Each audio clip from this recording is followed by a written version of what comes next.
Olá, crianças, a paz do Senhor. Estão preparados aí para mais uma lição da nossa escola bíblica dominical? Creio que sim, né? Hoje nós temos uma história bem interessante, né? Mais um milagre a qual Jesus operou. Mas antes de iniciar e adentrar a nossa história, vamos orar ao Papai do Céu? Feche teu olhinho aí em casa e ora aqui comigo.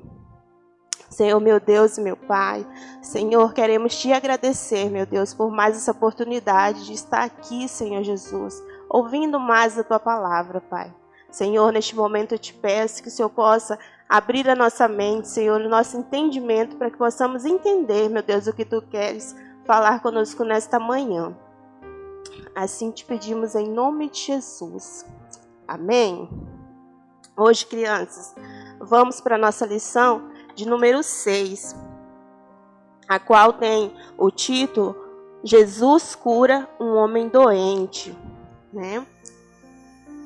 Ao decorrer dessas aulas, hoje já é a lição de número 6, então nós vimos aí 5 milagres ao qual Jesus operou aqui na Terra, né?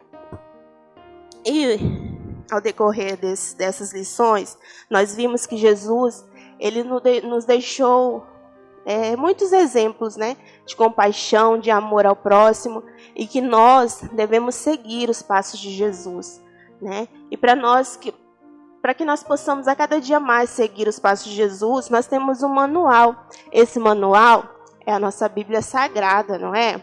Aqui dentro está escrito todos os passos que podemos seguir para que possamos alcançar e fazer assim como Jesus fez, né?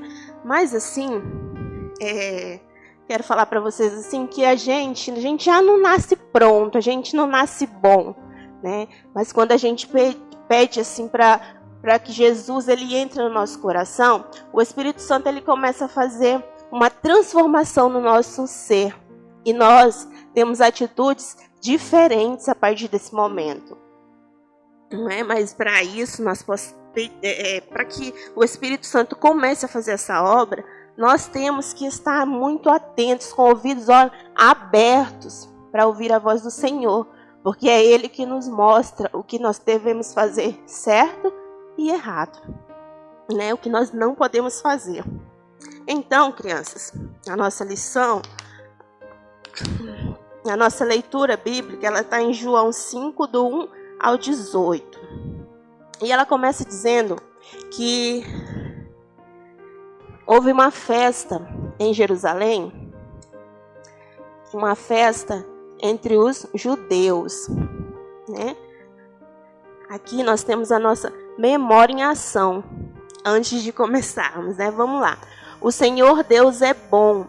Em tempos difíceis, Ele salva o seu povo, cuida dos que procuram a sua proteção. Está lá em Naum, no capítulo 1, versículo 7. Vamos ler novamente? O Senhor Deus é bom. Em tempos difíceis, Ele salva o seu povo e cuida dos que procuram a sua proteção. Está lá em Naum, no capítulo 1 e no versículo 7. A nossa lição, lá na nossa leitura bíblica, ela inicia falando assim, como eu havia falado, que havia ali uma festa, né, em Jerusalém, entre os judeus. E então Jesus, ele subiu até Jerusalém para essa festa. E também, chegando em Jerusalém, havia lá um tanque, ao qual era o nome Tanque de Betesda. Nesse tanque, ele era cheio de enfermos ao redor dele. Muitos enfermos. A Bíblia fala que tinha coxos, tinha cegos, né? Tinha também paralíticos ali. E eles ficavam ali esperando o movimento das águas. Mas como assim o movimento das águas? De tempo em tempo, havia um anjo que ele descia até esse tanque e ele movimentava aquelas águas. Quando acontecia isso, um desses enfermos, o primeiro, a Bíblia diz, que entrasse, né, que descesse nesse tanque, qualquer enfermidade dele, crianças, que ele tivesse no corpo, ele era curado naquele exato momento. Então, o anjo descia e sacudia as águas, né? Movimentava aquelas águas. Se um cego descesse as águas, ele poderia ficar curado. Ele ficaria curado. Então voltaria a enxergar, pegava ali as suas coisas e partia daquele lugar. E o restante dos enfermos ali ficavam. Ali entre eles havia um homem que ele era paralítico, né? A Bíblia diz assim que há 38 anos aquele homem estava naquela situação. Ele estava ali acamado e ele estava entre aqueles e também esperando, né? Na esperança que uma vez chegasse o momento que ele recebesse a cura através do tanque. Não é? E toda vez que esse anjo descia e as águas eram agitadas, ele tinha uma esperança no coração que chegasse, que fosse a vez dele.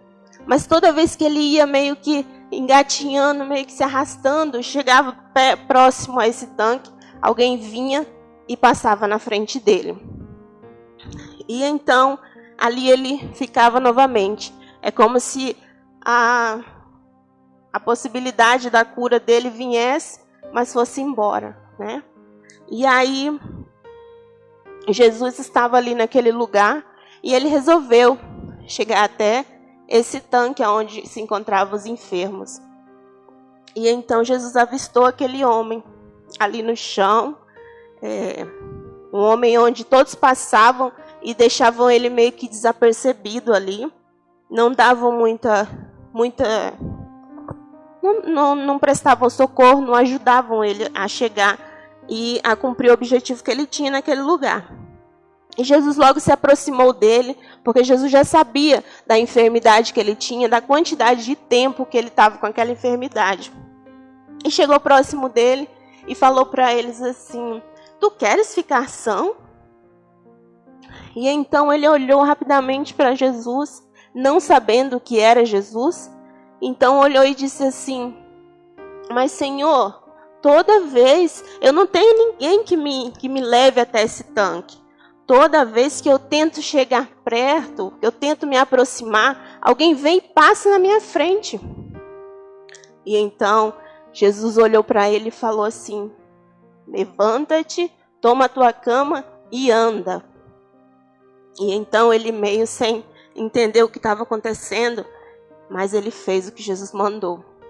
E olha só o que aconteceu. Olha só a cara dele de felicidade. Assim como Jesus mandou, ele fez. Ele se levantou, tomou ali o colchonete dele, né, que ali ele deitava. E olha a cara de espanto dos outros enfermos. Ninguém estava acreditando que aquilo estava acontecendo, né? A única esperança de cura daquele povo era somente aquelas águas quando o anjo descia.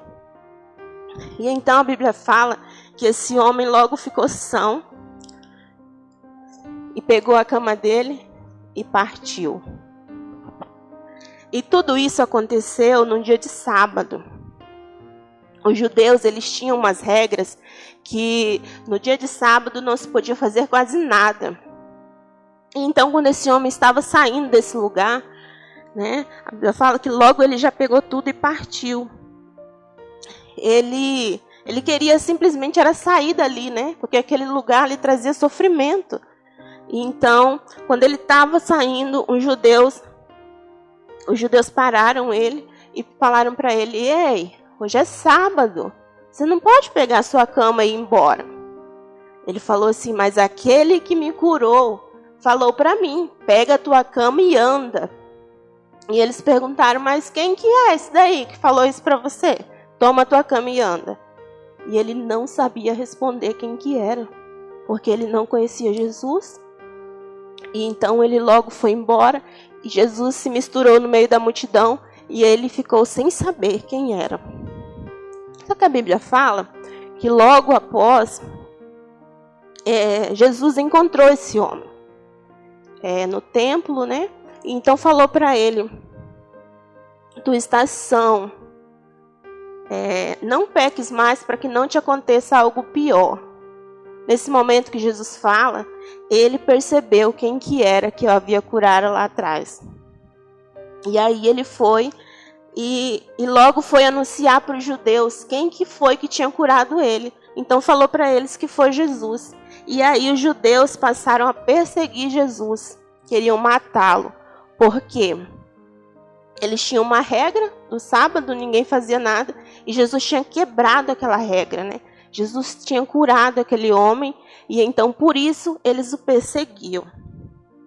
Só que voltando aqui à vida desse homem, o que é que nós podemos tirar com isso?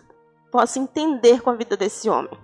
Nesse momento que ele está indo embora, é como se Deus estivesse dando outra oportunidade de vida para ele, né? Outra oportunidade de esperança. Esse homem, há muito tempo ele estava ali. A Bíblia fala que 38 anos, enfermo, sofrendo com aquela dificuldade, né? E então, penso eu que se fosse algum de nós nessa circunstância, era simples para nós simplesmente desistir, né, daquela vida, porque toda vez que ele ia chegar lá, alguém passava à frente dele. Já pensou? Se fosse, né, alguém que quisesse ou pensasse em retroceder, mas não, esse homem, ele lutou, ele perseverou, né, ele creu que seria curado, e então chegou o dia dele ser abençoado. E nesse dia que chegou a benção dele, ninguém pôde passar à frente dele, né? Porque Jesus, ele não usou intermediários, né? Ele não usou um anjo, ele não usou o homem para falar com ele. Jesus foi em pessoa e o abençoou, né? Jesus foi ele próprio e curou aquele homem. Então, naquele momento, ninguém podia impedir, ninguém podia passar na frente dele. E assim é na minha vida e também é na sua vida, criança. Quando Deus resolve nos abençoar, não há quem impeça. Quando a minha bênção, a sua bênção estiver para chegar, o dia está marcado, Deus sabe. E aí, ninguém vai poder nos impedir. Ninguém vai passar na nossa frente, não é? E foi assim. O Salmo 40, primeiro, diz assim, que esperei com paciência no Senhor. Ele se inclinou para mim e ouviu o meu clamor. E foi literalmente o que ele fez na vida desse homem, né? Ele teve esperança, ele teve paciência, ele creu que o Senhor poderia sim curá-lo. E então, foi isso que Deus fez, né? Então, Deus ouviu e Deus o abençoou, não é?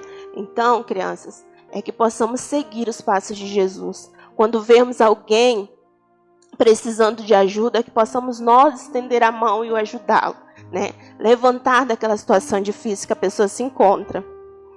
E então, essa é a nossa historinha de hoje, né? O nosso milagre que estudamos essa semana. E então, que possamos ficar com essa palavra em nossos corações e que Deus possa abençoar grandemente a nossa vida. Vamos orar, agradecendo a Deus? Senhor, meu Deus, meu Pai, Senhor, queremos te agradecer, Deus, por este momento, Senhor, por essa palavra. Paizinho, que possa, Senhor Jesus, ter caído em terra fértil, meu Deus. Senhor, que daqui para frente possamos ter o desejo, Deus, de ser melhor do que hoje, melhor do que ontem, Senhor. A cada dia que passar, que possamos querer ter o desejo de ser melhor. É o que te pedimos, Senhor, em nome de Jesus.